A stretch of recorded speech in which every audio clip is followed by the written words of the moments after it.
성경 말씀 마가복음 10장 1절로 12절까지 말씀 교독해 올리겠습니다. 예수께서 거기서 떠나 유대 지경과 요단강 건너편으로 가시니 무리가 다시 모여들거늘 예수께서 다시 전례대로 가르치시더니 바리새인들이 예수께 나와 그를 시험하여 묻되 사람이 아내를 버리는 것이 옳으니이까? 대답하여 이르시되 모세가 어떻게 너희에게 명하였느냐? 이르되 모세는 이혼 증서를 써주어 버리기를 허락하였나이다. 예수께서 그들에게 이르시되 너희 마음이 완악함으로 말미암아 이 명령을 기록하였거니와 창조 때로부터 사람을 남자와 여자로 지으셨으니 이러므로 사람이 그 부모를 떠나서 그 둘이 한 몸이 될지니라. 이러한즉 이제 둘이 아니요 한 몸이니 그러므로 하나님이 짝주어 주신 것을 사람이 나누지 못할지니라 하시더라.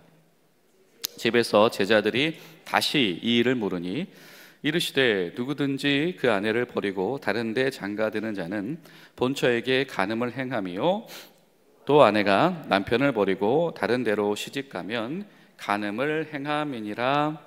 아멘.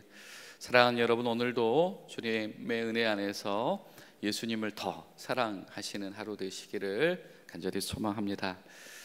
예수님께서 이 제자들과의 이 별도의 여행을 지금 계속해서 가고 계시죠. 이제 갈릴리를 완전히 떠나서 가버나움을 떠나서 예루살렘으로 가시다가 요단강 건너편, 보통 이 경로, 그러니까 이 갈릴리 지역에서 이 요단강을 우회해서 이 들어오는 경로는 보통 이 사마리아를 들어가지 않고 우회하기 위해서 사람들이 사용하던 경로 중에 하나인데요.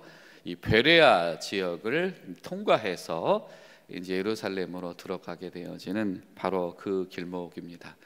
그러니까 통상적으로 그 왕래하는 유대인들이 많이 거하는 지역이기도 했고, 또 이 베레아 지역은 유대인들 중에서 사실은 좀 이렇게 도시 외곽으로 때로도 몰려난 사람들, 그런 사람들이 살고 있던 지역이기도 합니다. 어쨌든 그 지역은 지금 예루살렘을 향해서 가는 길목에 있는 지역입니다. 예수께서 거기로 가고 계실 때, 무리가 다시 모여들기 시작을 했다. 예수님께서 지금까지 은밀하게 제자들에게 집중하셔서 지금 예수님의 사역 그리고 하나님 나라의 비밀을 그들에게 가르치고 계셨는데, 무리들이 예수님을 알아보고 다시 모여들기 시작을 했습니다. 그랬더니 어떻게 합니까? 예수님께서 다시 중단되었던 것들을 시작하셨다. 가르치시며 그들을 돌보시는 일들을 주님께서 시작하셨다. 이쯤 되면 제자들이 예수님의 말씀 가운데서 뭔가 성장을 경험했으면 참 좋으련만, 그렇죠? 그런데 이 10절 11절을 보니까 또 이날 밤에 어떤 일이 이어집니까? 예수님께서 앞서서 등장했던 본문들처럼 제자들에게 추가 보충 수업을 또 하고 계시죠. 예수님께서 이제는 낮에는 제자 군중들을, 밤에는 제자들을 돌보시면서 예루살렘으로 가고 계셨습니다. 제자들이 빨리 성장했으면 좋으련만 아직 그런 역사는 일어나지 않았지요. 그런데 오랜만에 또 누가 등장합니까? 바리새인들이 등장합니다. 바리새인들이 나와서 예수님께 또 말을 걸고 물어보기 시작을 합니다. 그런데 이 물어보기 시작한 이유가 무엇이죠? 시험하기 위해서다. 예수님을 곤경에 빠뜨리기 위해서, 난처하게 하기 위해서 신명기 24장에 있는 이혼에 관한 조항들, 성경 말씀, 율법 조항을 들어서 예수님을 난처하게 하려고 합니다. 분명히 이혼 증서를 써서 모세는 이혼을 허용하도록 했는데, 요즘에 이혼하고 싶어하는 사람들 많은데 어떻게 하면 되겠느냐라고 하는 것이죠. 왜냐하면 유독 이 유대 사회가 이 이혼 문제가 굉장히 사실은 보수적인 편이었습니다. 이 로마나 헬레 사회권에서는 좀 더 여성들이 적극적으로 이혼을 요구하든지 이혼을 좀 시행할 수 있는 방안들이 많이 있었다라고 하는 것이지요. 바로 그 문제입니다. 자, 여러분 지금 예수님께서 어디로 가고 계시다고요? 예루살렘으로 가고 계시다고. 근데 예루살렘으로 가고 계신 그 초입에 지금 무슨 문제가 나왔습니까? 이혼의 문제, 간음의 문제를 이야기를 하고 계십니다. 이건 단순히 그렇죠, 이 성경 말씀 조항을 가지고 그냥 가정에 대해서만 설명하시는 차원을 넘어서는 굉장히 특별한 본문이기도 합니다. 간단하게 이 내용 자체를 살펴보면, 이 예수님께서 이 바리새인들의 질문은 말씀으로, 항상 말씀으로 답변을 하세요. 그렇죠? 율법은 율법으로 말씀을 합니다. 자, 모세가 뭐라고 말하느냐? 모세가 말하는 그 성경의 근본 정신이 무엇이냐?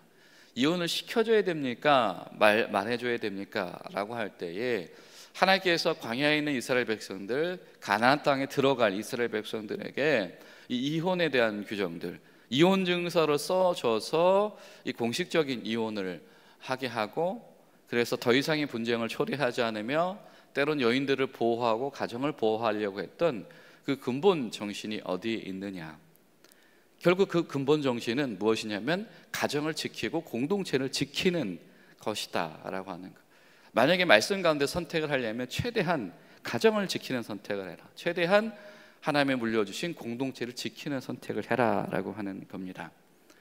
자, 이게 이 바리새인들이 이를 왜 물어봤냐면 자기들끼리도 사실 통일이 되지 않았기 때문입니다.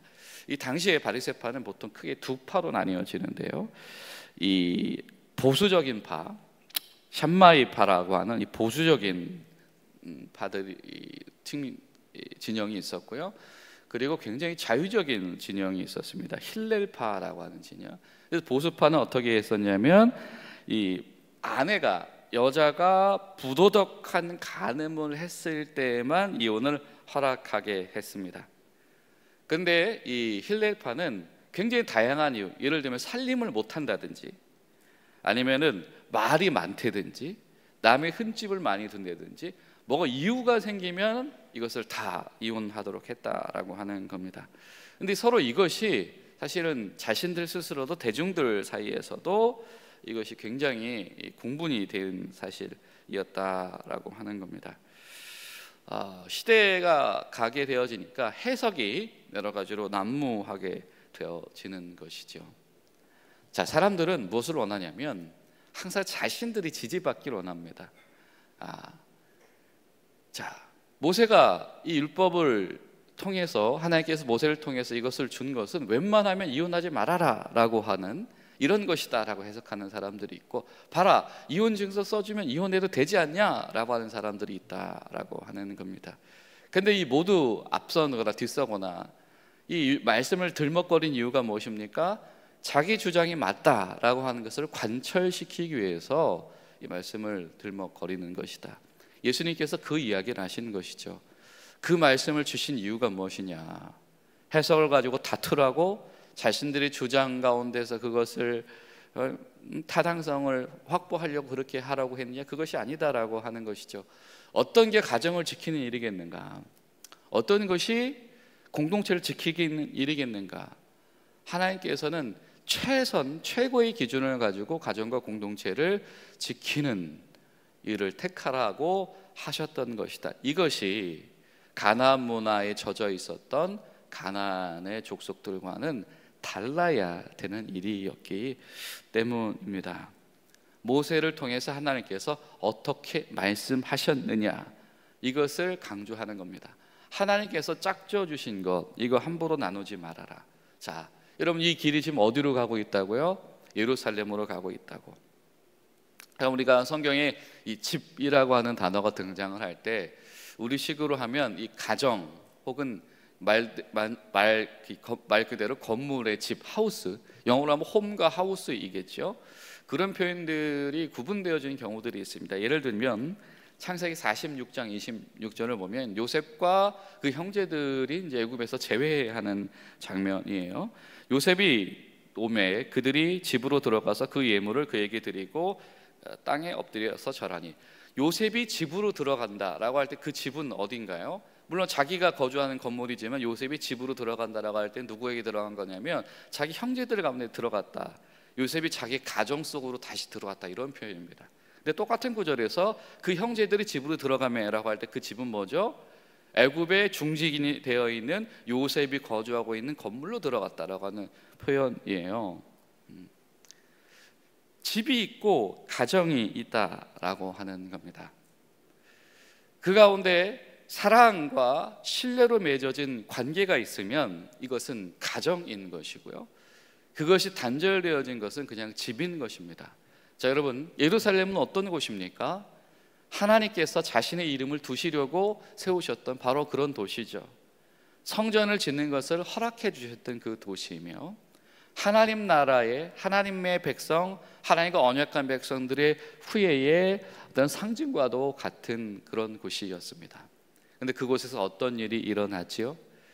겉으로는 우리 안식일 지키니까, 아직 성전제도 지키고 있으니까 라고 하면서도 수많은 우상 숭배가 만연하였습니다. 하나님을 불신하는 일들이 만연하였습니다. 자, 껍데기만 있다고 해서, 그 기본적인 조항만 지키고 있다고 해서 그것이 하나님 앞에 신뢰를 지킨 것이겠느냐라고 하는 사실은 본질적인 질문을 예수님께서 하고 계시는 거죠.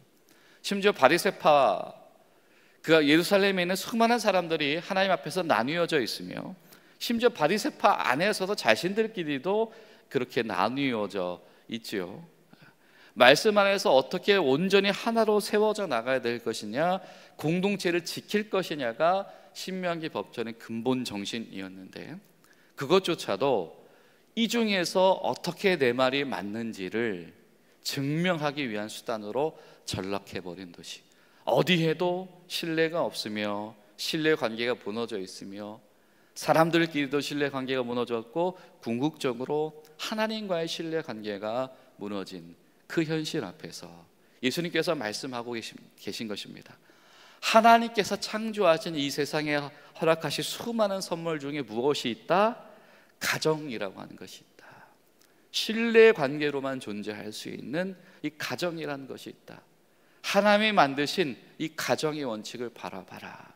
이것은 단순히 그 법조항을 해석하는 문제를 넘어서서 이스라엘 백성들, 동족들 간에 관한 문제인 것이요, 이것은 하나님과 예루살렘의 근본적인 관계에 대한 문제를 주님께서 하고 계시는 겁니다.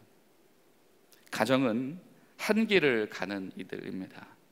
가정은 마음과 뜻이 하나 돼서 소통하는 이들입니다. 가정은 영적인 건강을 추구하는 이들입니다.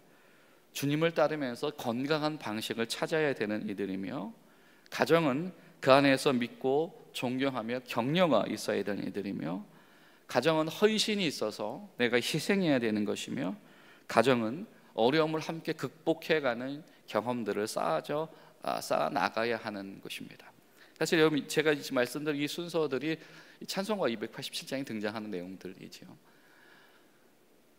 하나님께서 세우신 가정이라고 하는 것은 이런 존재고, 하나님이 세우신 하나님의 백성들 공동체라고 하는 것은 이런 이들이다.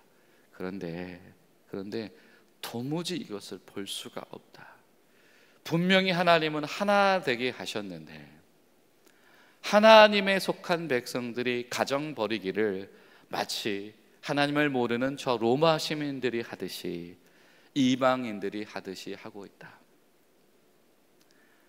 하나님이 세우신 공동체인 이스라엘이 마치 하나님을 모르는 저 이방인들이 하는 것처럼 자신의 동족들을 지키고 보호하며 하나 되는 일에 소홀히 하며 자기만 잘 살려고 하고 있다. 이 탄식을 하고 있는 겁니다. 지금 예수님께서 지금 어디로 가고 계십니까? 예루살렘으로 가고 계십니다. 거기에 여러 가지 병자들이 있지요. 여러 가지 다리의 병이 걸린 사람, 장기의 병이 걸린 사람, 아니면 영혼의 병에 걸린 사람, 수많은 병에 걸린 사람들이 추방되어진 도시인, 특별히 문둥병자들의 도시이거든요. 이 죽음의 그늘이 드려진 도시 이 베레아를 지나가면서 예수님께서 지금 바리새인들의 질문을 통해서 그 질문의 답을 아득히 뛰어넘는 생명의 말씀으로 그 길을 살리고 계시는 것입니다. 들을 귀 있는 자는 들어라. 하나님의 만드신 것, 하나님의 세우신 것, 하나님의 물려주신 것을 깨뜨리지 말고 회복해라 라고 하는 것이죠. 여러분, 오늘 하루 예수님의 이 말씀 가운데서 저 여러분 가운데 주님께서 주시는 은혜와 강건함과 가정과 공동체를 향한 사랑이 회복되시기를 예수님의 이름으로 축복합니다. 기도하시겠습니다. 살아계신 좋으신 하나님, 주님 감사드립니다. 예수님 다시 무리들 가운데 나타나시고 함께 나오실 때에 그 순간조차도 자기 자신을 위한 그 질문의 자리로 이용하고 싶은 이 바리새인들의 이 어리석은 질문들 앞에서 그 질문을 답하시며 그 질문을 뛰어넘는 지혜와 은혜와 사랑으로 예수님께서 들려주시는 참된 하나님의 뜻을 우리가 가슴에 새기며 우리 가정과 공동체 가운데 회복하고 실현할 수 있도록 인도하여 주시옵소서. 예수님의 이름으로 기도하옵나이다. 아멘.